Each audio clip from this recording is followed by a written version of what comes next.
Welcome to Financial Insider Weekly. I'm your host, Michael Gray, CPA. My guest today is Geraldine Berry.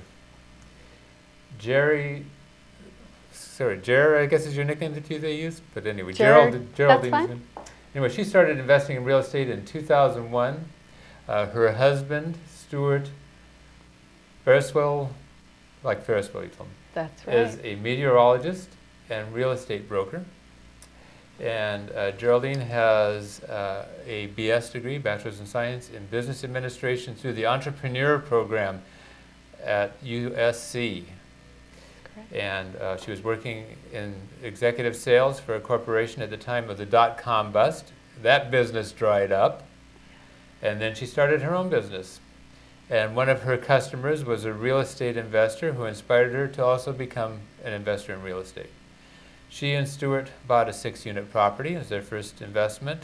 They wanted to affiliate with other investors for mutual support, and so they founded the San Jose Real Estate Investors Association, or SJREI, in 2002.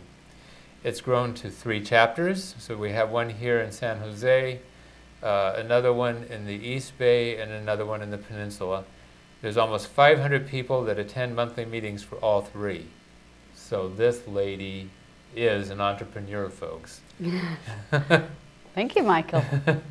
Now today, Geraldine is going to share her experiences getting started investing in real estate.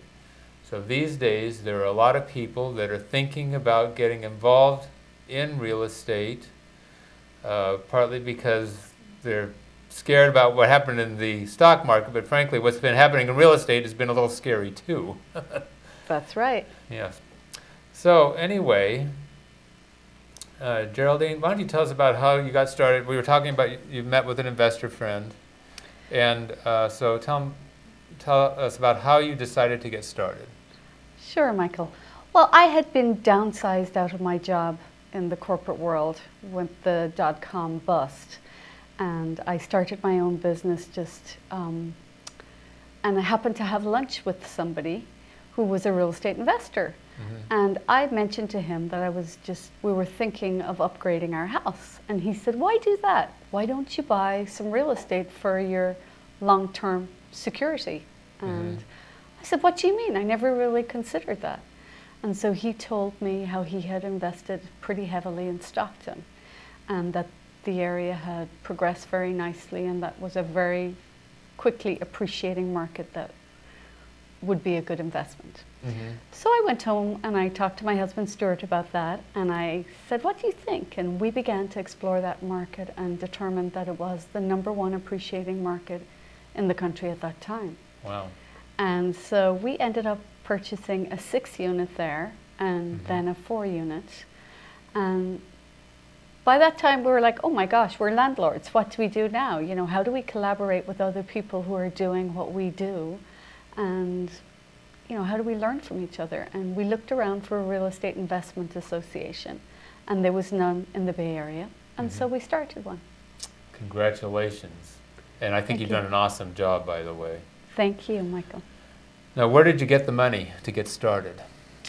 Well, we had a plan, and our plan at that time, before we got involved in real estate investing, was to pay off our house. We had a 15-year loan, and we owed about $130,000 on our house. Now, folks, down in this area, that is a little mortgage. It was a very small mortgage, and so we just got a line of credit. And we both had income at that time. My husband was working in the corporate world as a meteorologist, and it was easy to get money, if you remember then, the easy credit times. And so we took out $100,000, and we went shopping for real estate, and we ended up finding a 6-unit that cash flowed very well and that had great numbers, good location, and we purchased that. And it had fallen out of contract twice, so the owner was, you know, flexible. So we opened escrow with $100,000, and he knew it would go through then. So you had a motivated seller. We had a motivated seller. Now, what happened with that property? Well, that was 6 units, 3 bedrooms, 1.5 baths, and so it could accommodate 6 families. And so a lot of them were Section 8 tenants, government subsidized, and they were high maintenance to say the least. But if you run the numbers, the building cost us $370,000, but the income generated was $5,200 a month. Okay. So the expenses definitely were covered and then some. So it helped us with the learning curve. It produced enough income to take care of any issues that we were, not that experienced in, and maybe overpaid for rehabilitations or what on the units. But it worked out very well. We got that 6 unit, and it was just our first foray into the investment world. And it became very valuable over time, because we got in at the time when Stockton was the #1 appreciating market in the country.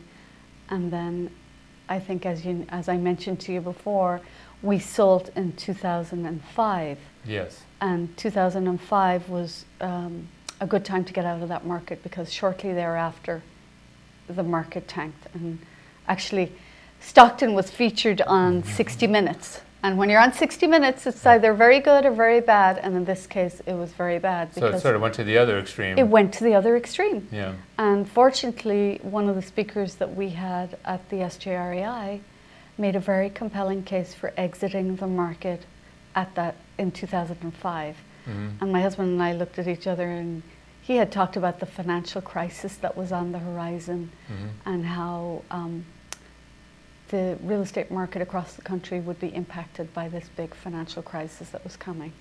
And so we immediately took action and sold. Okay. So now, what did you do next, as far as, what was your next investment? And you said there was a fourplex in Stockton. We then purchased a fourplex, and that was another 3-bedroom, 1-bath situation. So we had 10 families essentially that were renting from us in Stockton. And wow. My husband worked 4 days a week, and then the 5th day he would spend in Stockton taking care of the issues in the properties, because we did manage ourselves. We wanted to get the experience and understand what was involved with that. And we certainly learned, probably trial and error, the hard way, but it was very helpful because we knew what we were dealing with then. Yeah. So got your hands dirty for but then you learn more in that process by actually doing it yourself. Now, and do you still have that fourplex? No, we sold both of those properties in Stockton. And in fact, when we liquidated those, what we did was we 1031 exchange, which is a way to defer the taxes, into several single-family homes in Dallas. Okay, Dallas area. So you reinvested more into Dallas, and just took the cash by making a 1031 tax-deferred exchange, which we've talked about in another one of our shows here.